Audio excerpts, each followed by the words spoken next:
Welcome to the Creative Tools Podcast. My name is Ashay, and I'm immensely passionate about using technology for creativity.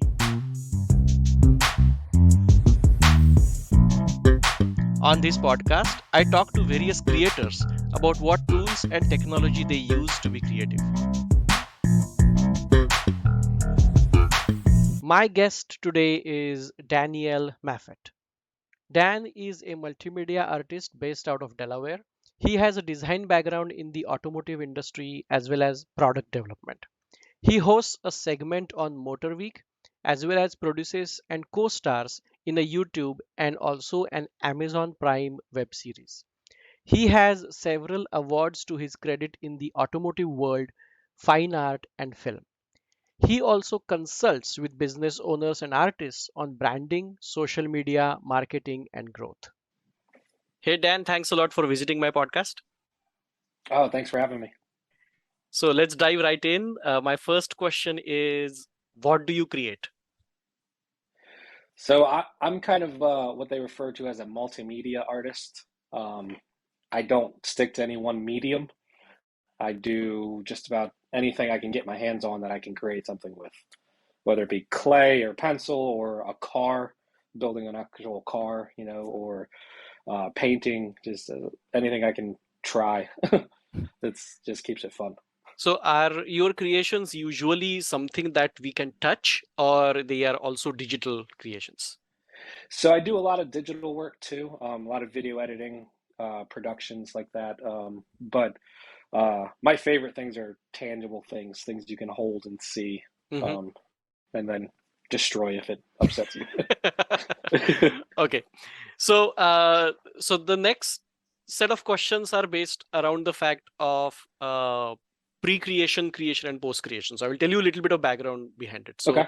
I make films. So for filmmaking, there are usually three main steps, right? There is a pre-production, then there is production, and there is post-production. So just like that, let's say for your creations, if we have to talk about before you start creating, how do you record the inspiration that you get for creating something, and how do you retrieve it when you want to create something new? So most so most of my work is usually problem solving. So it usually comes from an inspiration, an idea that I had, and it's always pen and paper to start. I draw everything out. I sketch it, whether it's a mechanical drawing of an assembly I want to make, or if it's, something I want to draw or paint. I sketch it down in as many variants as I can imagine, on pen and paper first. Um, Sometimes I'll do a digital version if it's quicker to take photo representations of ideas that have already been done. And I'll take those, and in the computer, it's very easy to cut them up and piece them together and morph it into something that I'm envisioning. And that's kind of the map of where I move from. But then I want to step back a little. So what I'm saying is, um, you must be absorbing inspiration from things around you to create something new. So like for example, when I make films, I watch a lot of films and I Yeah. watch a lot of content, and I have this system where if I watch something um, really great, then I kind of text it to myself, or I have like Okay. a group where I'm the only member in the text group, and I Yeah. just text it to myself so that I have a record of it somewhere. And then whenever I'm, let's say, editing a scene or creating a film or writing a film, I kind of go back to that list and then figure out what Right. I was inspired by maybe 2 months ago or 2 years ago, and then that helps me think about what I'm creating. So similarly, do you also record your inspiration in some manner and then retrieve it when you want to create something new? Yeah. So there's a few different things I do. I do voice memos on my phone. If an idea hits me when I'm driving, I'll have my earbuds in, or, my phone will be on the dash, and I'll just tell, Siri or whatever smart device it is to take a voice memo, and I'll say, what I'm thinking. Um, but most of the time I have pen and paper in my hand. So if I get an idea or an inspiration that hits me, I'll write it down and doodle a little picture of what my mind is seeing right there. Hmm. Sometimes I'll look at it months later and I have no idea what I was thinking. Yes. It's like, where was I when I wrote that? I have no idea what that means. Yeah, so that's I think one of the challenges that I have as a filmmaker too, that I may have texted something to myself, but I don't necessarily remember why I texted it to myself. Yeah, And then usually the moment of inspiration hitting my head and so, me creating something with my hands, there could be years in between, right? yeah, And that's why it is very difficult for me to remember and even retrieve that I had that inspiration years ago. So and that's a big challenge for me, and that's I was just wondering if is something similar you have experienced as well. yeah, um, absolutely. Because it's you write it down, and in the moment, it's so vivid and it's so clear, right. and you write it down the best you can to record what you're feeling, what how it makes you feel, think. I mean, sometimes when you have an idea that's so vivid, you can smell it. You can hear it, Right. and you write it all down. You try to capture it in a bottle, and you go back to look at it sometimes the next day, and it's like, wow, I don't know what that was. Just everything about that day and what you went through leading up to that moment when you saw that inspiration triggered that response, and you have to try to capture it as best you can. But sometimes it's hard to So regurgitate do that you that so this is a great thing that you just said, that I mean what you feel and what you maybe smell at that Yeah. time. That So do you also try to record that, like what you felt and what you smelled? uh So there's you try to capture everything in the notes. So if you're writing a script, the person reading it can only envision what you tell them. yeah, So yeah, if you tell them the person walked to the mailbox and it was a cold morning, they're like, okay, it was a chilly morning. But if you say they walked out their front door and felt the grass that was frozen crinkle under their feet with each step as they made their way to their mailbox and saw their breath, and then they're building this whole image that gets yeah. bigger and bigger. And there's no denying that someone's going to visually see that in their brain when they read. So when I take notes, I tend to try to include as many things as I can, like what the weather was, where I was, why I thought about this thing, like maybe like a bullet point list underneath it of emotions at the time when I Hmm. came up with a project. Hmm. Because it's hard to really tap into that. Like you said, you look at it sometimes a year later before you actually get around to producing Yeah. something that you came up with. You want to make sure you have all those emotions tied in before you start putting, anything So in the and then works. so voice memo I understood, you may record on your phone, but then for the pen and paper thing, do you usually carry a sketchbook or a notebook with you? Yeah, so I don't generally leave the house without a sketchbook. I have a few small ones around, and it's in the front room because I was just drawing with it. But they're little tiny memo pads. Hmm. They're like a 4x8 or 4x6 rather, about the size of a postcard, and I just keep them in my pocket, And in then my do you backpack. do you kind of have a template of what when you try to record this, or when you try to sketch it, like do you have a mental template or something that as you said, like you try to record everything that you can, like what the weather was like, what I felt, what I smelled? So do you have like a to-do list or a checklist in your head that you go through when Yeah, you so I've never really thought about it before, but I do kind of have a checklist. I write almost formatted like APA style for school, that was drilled into me in high school. But like I put a title, what I would call this idea. hmm, Then I would draw as many thumbnails of what I envision it could look like, and hmm, then a word map on the side that's just a list of words that keywords, yeah. triggered that, Hmm, hmm, keywords, whether it's the smell or the colors or the light or anything. I just write the keywords down the side of it. And if it's something tangible that I need to make, I do a little parts list. Anything I can think of that I might hmm, need to make it happen, I make a hmm, parts list underneath it. Um, and then with that, I would take that note and cross into like the digital space a little bit for what you call pre-production. Is I would start looking at those parts and pieces for this idea and see if anyone has already done it. And if they did, how can I do it different or better? Art is so objective, it's you can't really say you did something better. It's more of, Yeah. how can you make your interpretation of it? So Right. you see someone do it and it's like, that's exactly what I saw, but I see it this way. Right. Great insights. Thanks a lot. So now let's move the discussion to the actual creation part. So now you have recorded Yeah. your inspiration, and now you feel like creating something, let's say. So I will tell you my experience in this, Yeah. and then you tell me if that resonates with you, or you have experienced something different. So there are usually two steps to every creation in my head. One is you build a prototype of what you think as fast as possible, and then with that, what you are actually doing is probably you are building a tangible prototype, but then you are building the entire creation in your head well before it gets built in front of your eyes.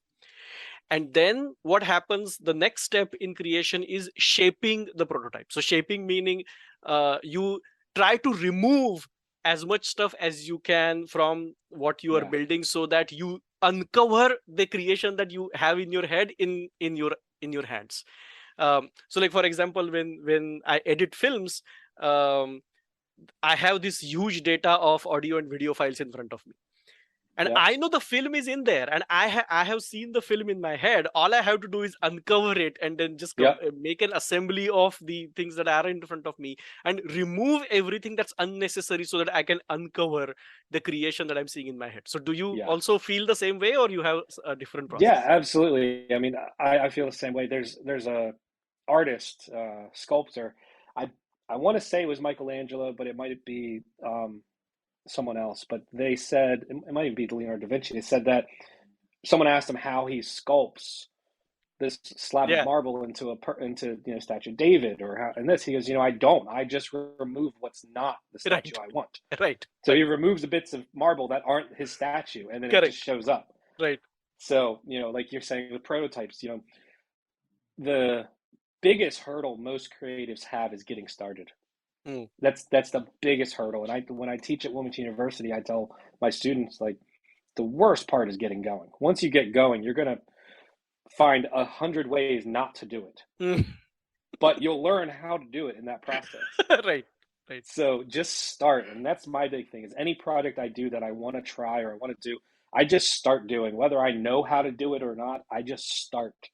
And pretty quickly, I teach myself how to do it with Mm. that failure. Mm. But like you said, you do the prototype, you're like, okay, I can trim a lot of fat off this. There's a lot of stuff that doesn't need to be here. Like, Right. get this out, and then you're with your final product. Like, the cutting room floor is messy for a reason, because Yeah. when you're editing a film, most of it ends up there. Yeah. Yeah. So, and one of the things, uh,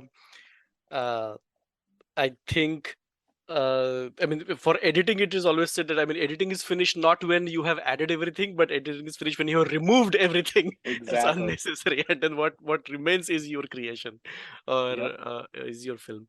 And one of the things that I feel, what digital technology has done for creators is it has given them an ability to make a choice rather than a decision.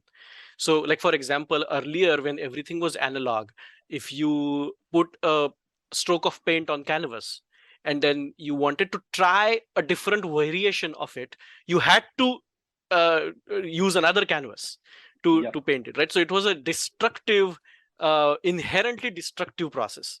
But with digital things, what you could do is you could do a digital paint, a digital stroke, Yep. and then you could copy it, and then change its form, change its color, or something like that. And then now what you have created an ability to make a choice, because now you have Yes. 2 3 choices in front of you, and you can make a choice between. And then that is, I think, immense power that digital technology has given creators, is to make a choice rather than a decision. Because every single time, and that's why I think, as you said, like, the trouble getting started is because you are unsure whether the decision that you're making is correct or not. But Yeah. if you put yourself in a situation where you are actually making a choice and not a decision, then it's easy, because making choice is easy, making decision is hard. right? Yeah. So even I mean, whenever I'm directing actors, I mean, I tell them that, hey, I'm not going to tell you how to act, because I'm going to tell you what the intent of the scene is, and then you give me options to choose from, and then Yeah. and then I will make a choice based on what you give me. But if I have to give you, I may not be correct. Like, I don't know how it should be acted. So, Yeah, and it's there's a real thing. I mean, there's a saying, paralysis through analysis. hmm. And it's you're thinking so much about it that you never start. You're paralyzed Right, because you're thinking so much about all the different things you could do and different directions you could take everything, right. things that could go wrong. You're thinking so much about that and not just starting. Yeah, yeah. And that's one of the blessings and the curses that digital technologies brought is it's made it a whole lot easier to go in any direction you want at Hmm, any time of the process. And that is incredible for people that are self-starters that can just dive in and start going. But it's incredibly intimidating for someone who maybe is new to the creative process or doesn't really have a lot of confidence in their work to be at a spot and they said, yeah, anything you want, go. It's like at a buffet where there's so many choices you don't know where to start. It's like that chocolate cake looks good, but I really like that lemon meringue. so what you said is a great thing. I want to like dig deeper into it a little bit. Where you said, like, you tell your students that just start, like, you start by Yeah, starting. So just start, and then it will teach you maybe 100 ways to not do it, or it will teach you how to make your creation. So yeah. um, how can technology maybe help in this situation, where it kind of uh, s- removes the hurdle of starting? Is any So thoughts on that? there's a lot of really, yeah, there's a really good premise with most of the programs that you use for creating now, where they have kind of presets. So if you open up Photoshop nowadays and you have the top tier program, or the CC Photoshop, there's tabs at the top that say design, painting, Hmm. uh, website. So you click that, and it automatically gives you the best tools you could use Hmm. to generate those type of imagery. Hmm. So, you're no longer going through like, oh, I could make this brush maybe work for a brush stroke or this. You go right to that tab and it tells you this is the best fan brush we have to paint Hmm. grass, Hmm. or this puff brush to do clouds. Like they break everything down. So, but in that asset, every program has that kind of benefit. They Hmm. have presets, they have templates to start with, and in one of my classes, I teach motion graphics with After Effects, teach kids how to make animations and uh, titles and things like that. And a lot of instructors really, curse out the templates. Like, don't use a template, that's cheating. And I'm like, why? In a professional setting, if you're being paid by the hour or by the project and your next project's waiting for you, get a template that gets you 80% there Right. that you can buy for $10, edit it, make it completely yours for your client, Right. and move to the next one. Right. There's those aids have evolved for a reason. Right.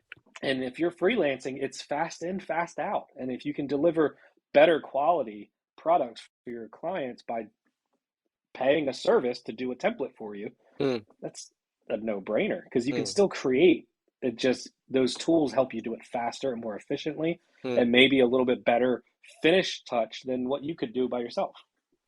So I want to ask a follow-up question on templates. So Yeah. for sure, you can use templates that are provided by you, but then for your own creations, do you make your own templates and then use them maybe in your future creations? Yeah, absolutely. So, one of my biggest, I guess my most consistent creative avenue right now is automotive drawings. So a lot of people across the U.S. And some in Australia, they pay me to draw versions of their cars as they build them.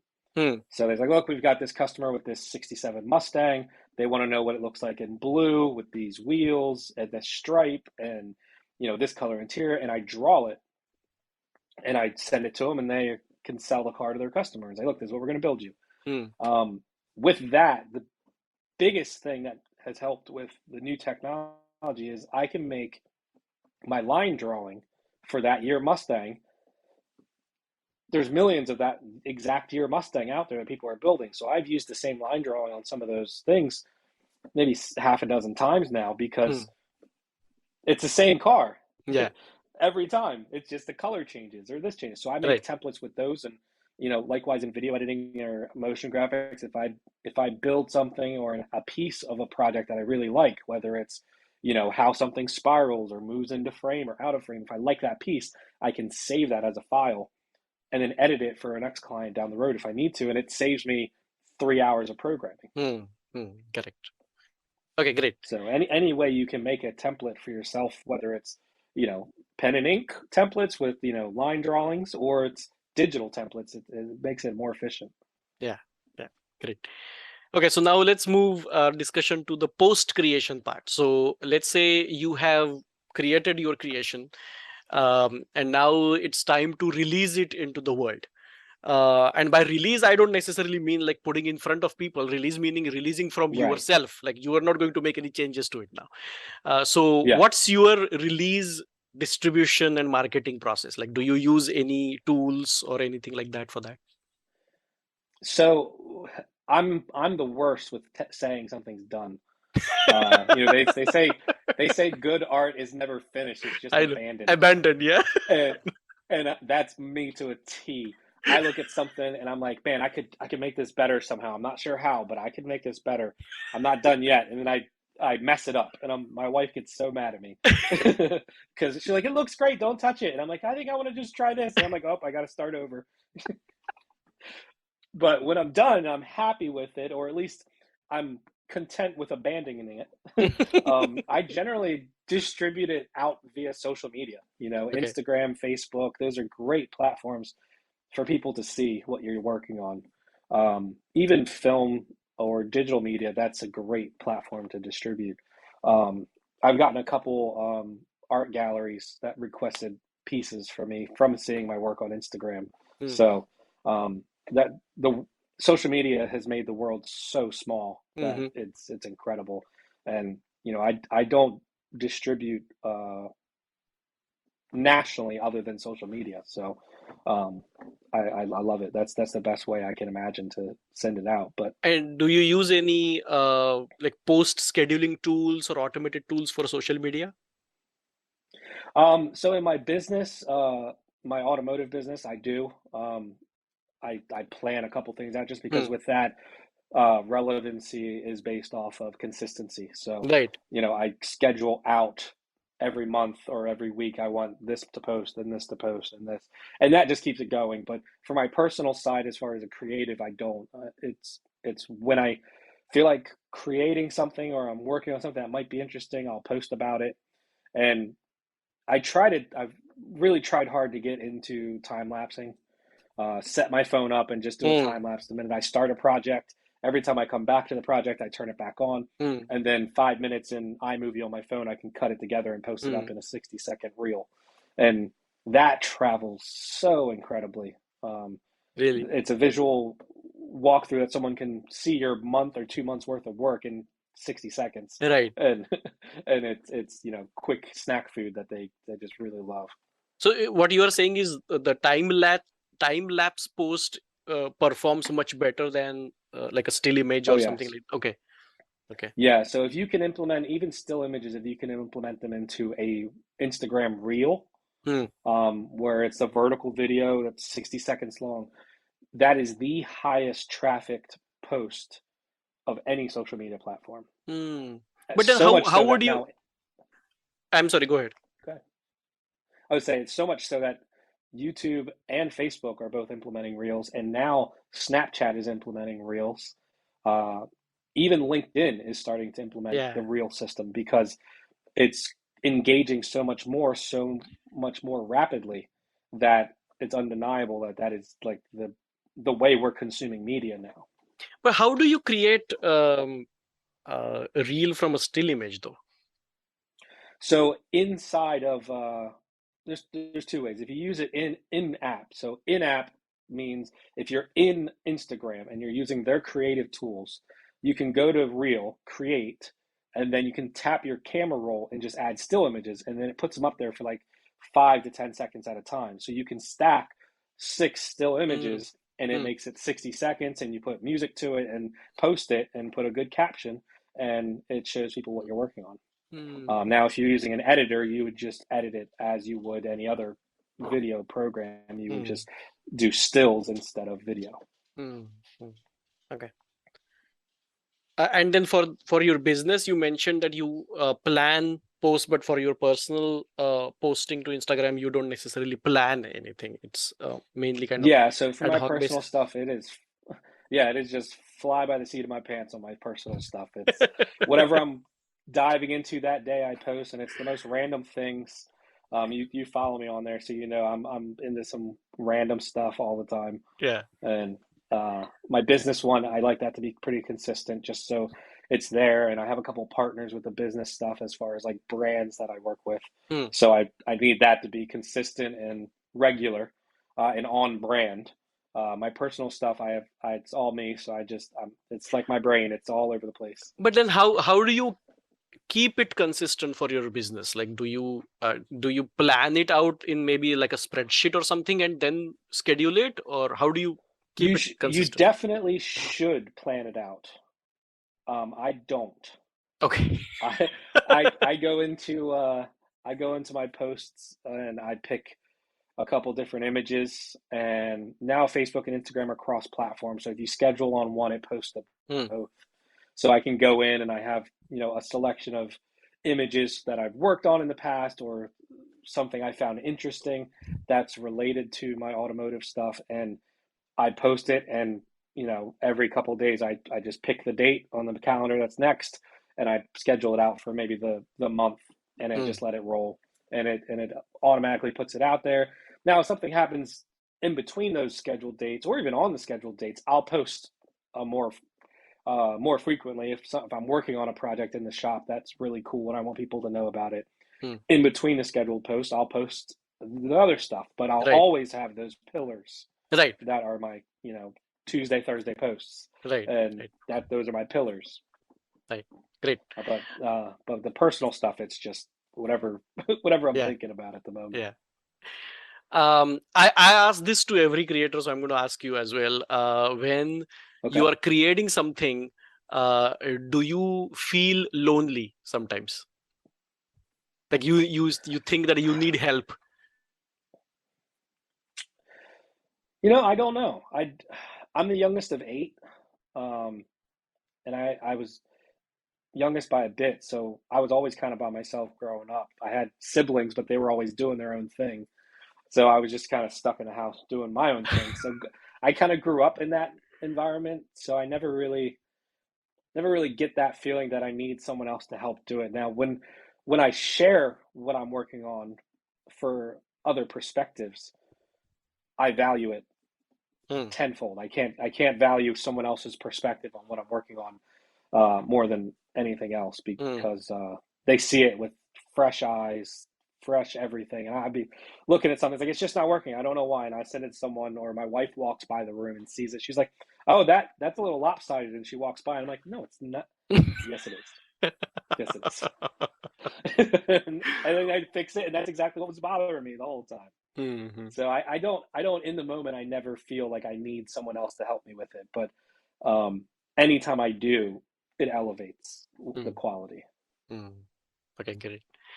Um, what is the biggest challenge you face in your creation process?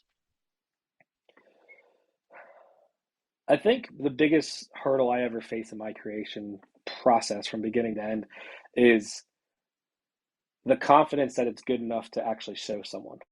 Hmm, Because I'll do a lot of things, and I'll either throw it away or just never show, put it in a folder and put it in the basement and never show anyone. And hmm, I know when my wife and I moved from our townhome, when we got married, we moved into our home. I got this huge folder from box from my parents' house when we moved into the bigger home, and open it up, and it's all kinds of old drawings that I had done, and some old paintings and things like this. And Well, it's like, how have I not seen any of these? I'm like, well, because they're not good to show anyone. Like I've learned so much since then that I wouldn't show anyone those. But now some of them are hanging up in the house because she liked them so much. So, Hmm. But then, but that's the biggest thing. how have you overcome this hurdle, or you I haven't? don't know that as a I don't think as a creative you ever get over the maybe I'm not good enough thing. It's like it I've worked on projects, whether it be film or, design or paintings, where I do it and I'm like, you know what? This is going to be awesome, and I do it and then I get done and I'm like, what was I thinking? This is awful. And then you show it to someone relentlessly, and then they love it, and it boosts your confidence a little bit. You show it to someone else and they're like, this is fantastic, and you're like, okay, I think I know what I'm doing, until you do another one and it's like, nope. So, I mean, do you kind of like force yourself to just release it on social media or something so that you don't, you overcome that hurdle? Yeah, I think that's kind of a part of the process for me, at least, is if I post it, there's no going back. Right. So I'm like, okay, I don't know about this, I don't like it, but Yeah. post, and then just wait. And once it's up and it's out there, it's live, it's wild, it no longer belongs to you. Right. Correct. Everyone else can see it and take their interpretations on it. And I don't think I've ever posted anything that people go, what was that guy thinking? Usually it's positive feedback. Yeah. So I mean, I yeah, I mean, one of the reasons why I post and I release my creations is because I kind of create this intentional learning opportunity for me for the next creation. Because yeah, I don't release because maybe I want some validation from anyone. I release yeah, because I have to move on. Like I, yep, I have to move on to the next creation so that I yeah, can learn something new. I have learned everything that I could from this, so let's just release it and then move on to the next yeah, one. exactly. And a lot of people don't realize, people that aren't creatives don't realize the weight that a Hmm. project can hold on you. Yeah. Like it's like you got a backpack with cement blocks in it, and you got cement shoes on, and you love them so much, you're not going to put them down. Yeah. And then you release it, and it's like, okay, that's all off. I got to find some more cement. And Yeah. then you're on to the next project, and you're putting the Yeah. weight back on. Yeah. And I mean, for me, at least, I have felt like it takes immense courage to like release your creation to the world, right? Because Yeah, now it is going to be, I mean, people are just going to be opinionate about it, and they are going to throw yeah, their opinions at it. It may be good, it may be bad. But you just have to move on. Like, otherwise, you won't yeah, be able to start any new creation. And it takes a tremendous amount of courage. Like, we worked on that film DNA together yep, for a while, and then for that film too. Like, I was for 21 days every day I was filming like 17 hours each day, and I was with yeah, those people. I was so much involvement in in the creation process that the moment I got out of it and then came home and started washing dishes, I'm like, oh my god, what happened to it? It is yeah, like it took immense courage to like stop it and say that the film is done, because I yeah, wanted to be more and more involved in the process. But anyway, it just yeah. life of a It creator. does. Yeah. That's a good way to put it. It takes courage, because you're creating something, and whether you think deep into it like some creatives do or not, or if you're closer to me, I'm kind of more of a realist. But when you create something, it's not a point of argument. It's a piece of you. Hmm. Hmm. It is a piece of you that you've created, so your identity is on it. The minute you release it to the public, it's no longer yours. Right. Right. It'll always mean that thing to you, but they're going to interpret it somehow different. Yeah. And there's a musician named Childish Gambino, and he never really reveals what he meant by making a song. Hmm. He says it means something to him when he writes the lyrics and when he makes the track, but when he releases it, it's no longer his opinion. Hmm. He lets everyone else make up their opinion on what it meant, Right. because it could hit someone so different across every genre that he's not going to put that out there for Right. people to He infer what he wanted. Right. Right. I think he just doesn't want to bias people's Exactly. opinion with his own thinking about it. And it's not Exactly. fair. It's not fair to the people who are Yeah, listening to it, right? Yeah. exactly. And that's his mentality on it. And I love that because there's a lot of musicians I wish did that because I can't tell you how many songs I've loved and then I heard the meaning behind it. I'm like, oh, I don't like it that much anymore. It meant something Right. totally different than me. Right. Right. But once Okay, you great. hear the artist's opinion, you can't break your mind of that. Right. So, do you use any? You may have answered this briefly during our Hmm. conversation, but do you use any automations or process improvements in your creations that Outside involve of technology? making a template Hmm. or shortcutting a redundant process, not particularly. A Hmm. lot of the stuff I do is all manual based, so Hmm. it's only one way to get it done. Hmm. And it looks like you started with analog and then you started dabbling in digital, which is, unlike me, I only started with digital filmmaking. I never touched Yeah, celluloid. So, yeah. so for the creations that were analog for you and now they are digital, how has digital technology impacted your creation process? I think it makes it more efficient. Mm, Everything about digital just makes it a more efficient process. And again, technology and experience elevates it. Technology brings experience to a project, so it instantly elevates that project mm, to the best it could be. mm. Great. Um, and then what is your vision for your own creations? I don't know if I'm smart enough to have a vision for my creations.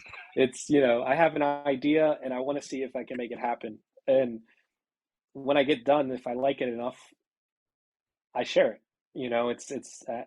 I don't know if I'm thought out enough to say, you know what, this is exactly what I'm trying to achieve, and this is exactly where I'm going to take it. It's, I have this general idea. I want to see what happens, and then it organically grows into whatever it ends up being. Mm, And sometimes it's not where I thought I was going to go. mm, Sometimes it's exactly where I thought it would go, but most of the times it's somewhere a little bit different, and I kind of ended up in this space that I really liked. mm. Great. Thanks a lot, Dan, for visiting my podcast. It was great talking with you. Of course, I'm glad to be here. Thank you. Thanks for tuning in. If you are a creator, I would love to talk with you. Please connect with me through my website or social media. See you in the next episode.